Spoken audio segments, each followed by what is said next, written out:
You just heard, I'm Kim Roots, I'm editor-in-chief of TVLine.com, and I'm really delighted to be your host tonight for this special conversation with the cast and creative talents behind Tulsa King. I'm going to call them out right now. You can clap it right away, all right? Jay Will, that's Sam Pupu's Tyson. We have Max Casella, who sons our mom. All right. Woo! Annabelle Shora, who sons Joanne.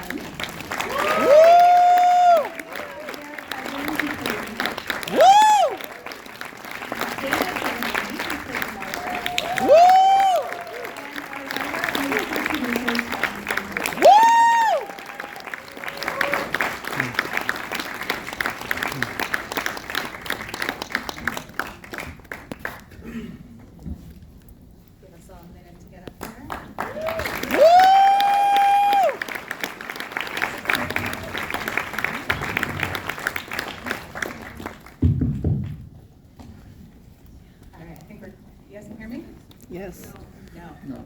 I can hear you. Yes, no, maybe? I can hear you. Okay, awesome. All right, Terrence, I'm going to start with you. Okay. Okay. So you're a born and bred New Yorker, yeah? Yeah, I'm from Brooklyn. Woo! So from what I've read, you got into this project and you're like, I'm going to go to Tulsa and just walk around and see what it's like. Where's the first thing that struck you as like, oh, I'm not from here? It was, first of all, hot as hell, like really unbelievably hot. And I live in Los Angeles now, so that's saying something. I think the thing that struck me immediately was practically every single store had a sign that said "No guns, please," which is weird because everybody has a gun, so I don't know how you can do any shopping there. But that was kind of striking, and just really how nice everybody was. You know, it's weird, right? When you're not here, everybody says hello. Everybody's polite. You know, a good example when we were shooting there. I was in a van and with another New Yorker, and we were stuck behind a car coming out of a parking lot. The guy in front of us it was like, you know, felt to us like in New York it would have been an eternity. It might have been 5 seconds. So my friend from New York goes, well, honk at the guy, and the driver goes, yeah, we don't do that here. So that's kind of where Tulsa fell in. So I did not set this up, but the driving is a nice segue into Jay. You spent a lot of time in the car with Mr. Stallone. Yes, I did, yeah. Talk to me a little bit about like the first time you're sitting there next to him and you guys have like time to kill. Like what's happening? Are you guys singing? Are you like looking at your phones? What's happening? He's like, let's get in the car because it's got AC, because it's hot as hell. I'm in the car here to talk to you, young man. Let me give you some pointers about your last scene you did. I'm sitting in the car, he's like, you know, you're doing a lot of moving, you know, you need to just use your eye contact, you know. Like, stand in the heat, you know. But no, it always worked out because, you know, his advice always led into more freedom, more artistic freedom for myself. You know, he just did it. He gave me the courage to do my own thing, bring my own personality to it on a higher stakes, or my shadow self amplified to the scene. You know, so you know, he was nothing but a master teacher. This was not in my notes, but hearing you do that slight Sylvester Stallone impression, God. I'm wondering how many other people on this stage have one and haven't done it. I didn't even realize I did it. I've been around the guy for so long, his voice is just Everyone else is looking at me like, no, don't make me do it. We'll move on. I regret it.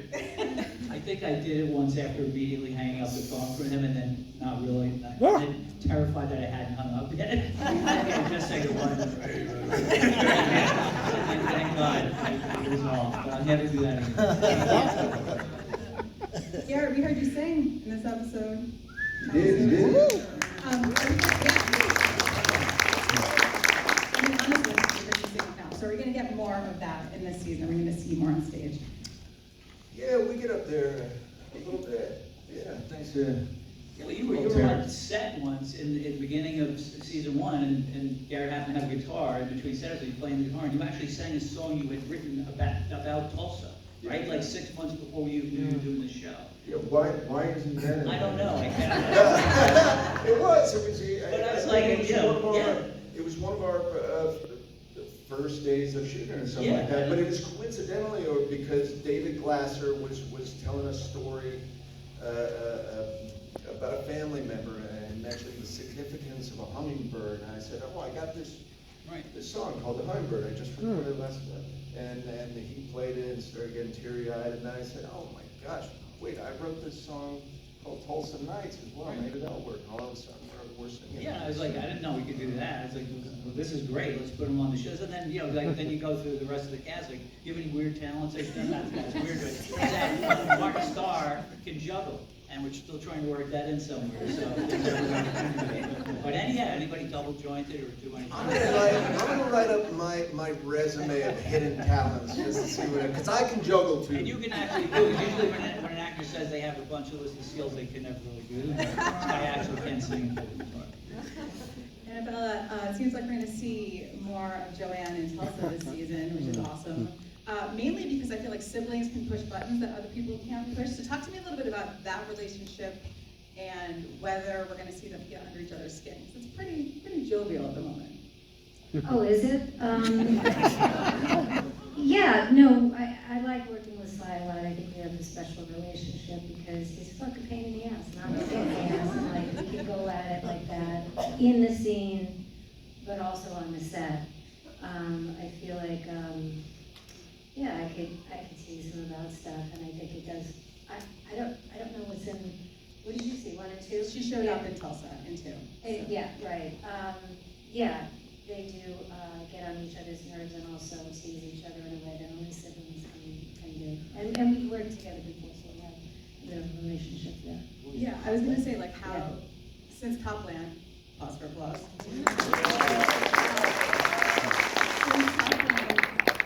Do you notice a difference in the way that he approaches the work? Do you notice a difference in the way that you guys go at scenes together?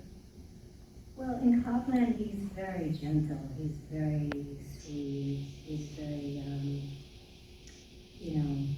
mean, when I first started working in Copland, I didn't even know he was funny. I didn't, he would do stuff, and I thought, is that a mistake, or did he actually plan it? But he is. He's got a great sense of humor. He's got great timing. He's got this incredible voice that's just connected. It makes everything very real. But yeah, no, he's totally different in this character, just his posture, and he's got a great gait, the way he walks, and yeah, it's awesome. Max, I'm coming to you next because Armand is starting off this season rough. Talk to me a little bit about it. It seems like this is not the roughest we're going to see from him at the beginning of the season here. Can you tell me a little bit about kind of the struggle he's going through, both internally and how that might be external as we move on? I don't think this is Does not seem on. there. No, at the end of the first season, Armin's wife throws him out. Which is funny because my wife had just thrown me out.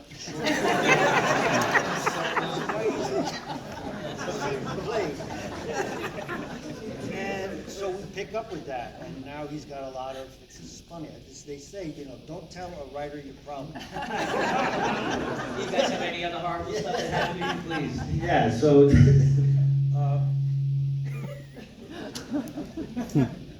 Yeah, so, so now he's got child support, he's going through, we see him in arbitration, in mediation, all these things that actually just been through, and so money is a big issue, the child support is selling the house, and then kicking up to Dwight, and the whole thing with Dwight is that, he didn't want anything to do with Dwight, he was doing fine, and then Dwight, none of this is Armin's fault, it's just sort of like, what the fuck is happening?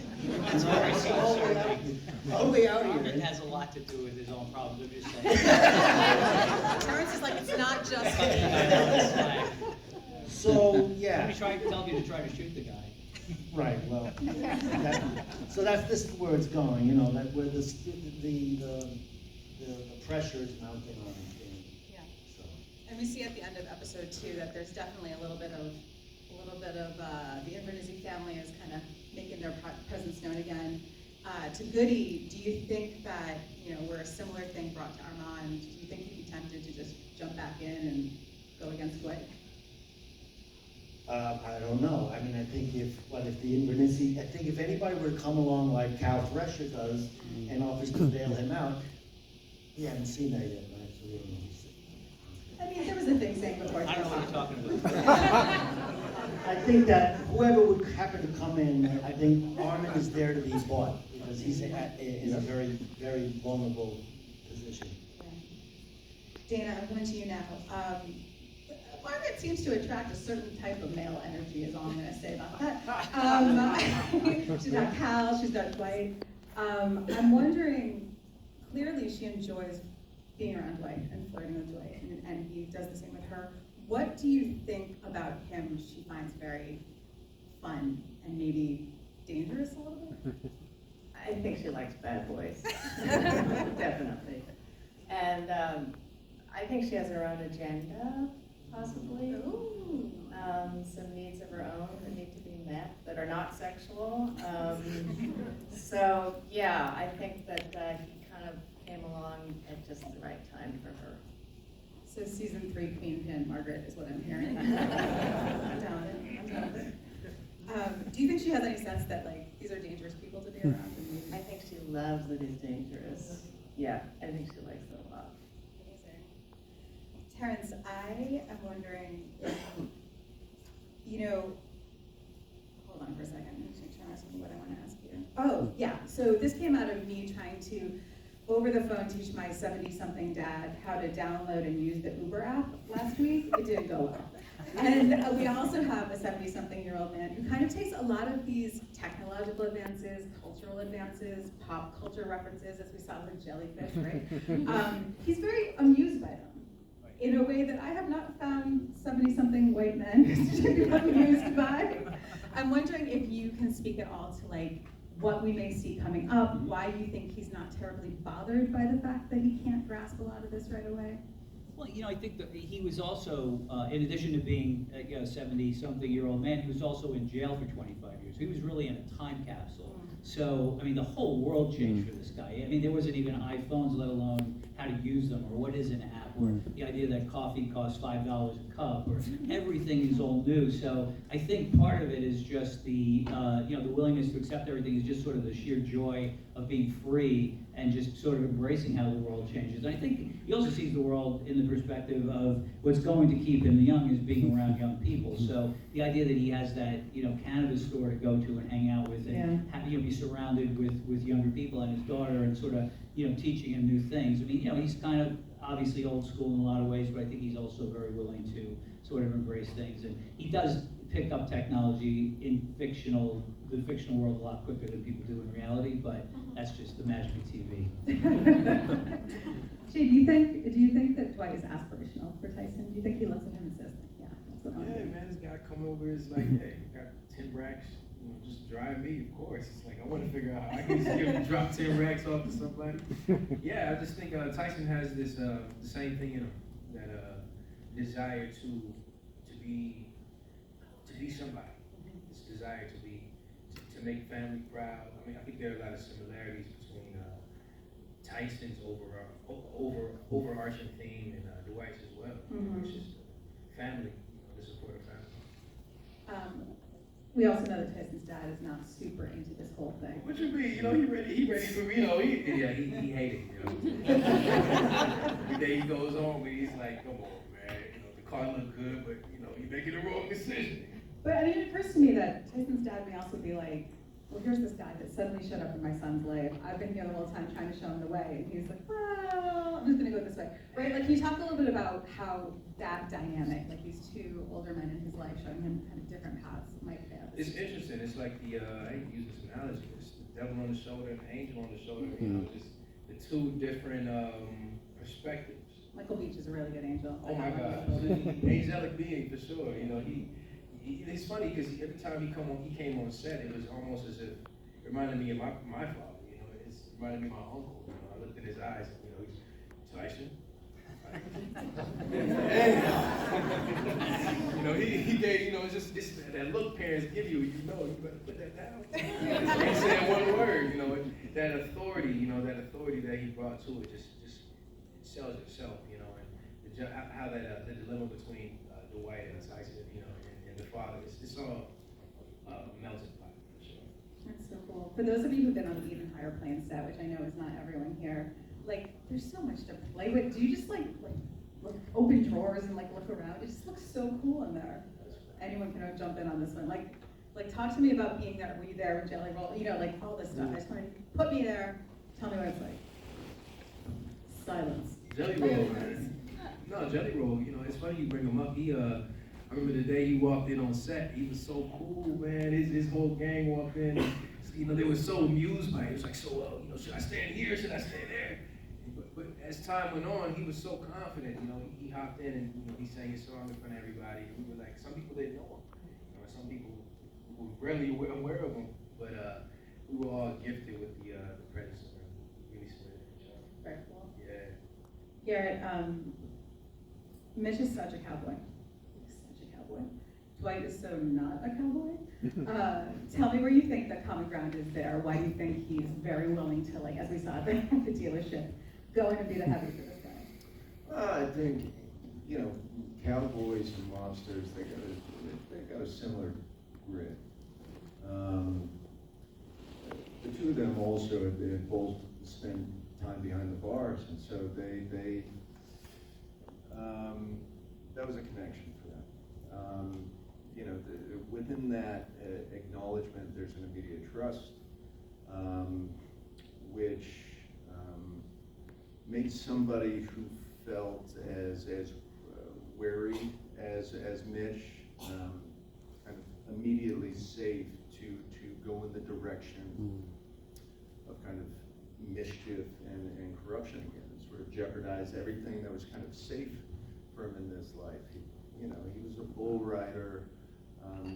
You know, he kind of had a rough run with a few things in his life. He spent time behind the bars. His father's, you know, getting towards the later years of his life.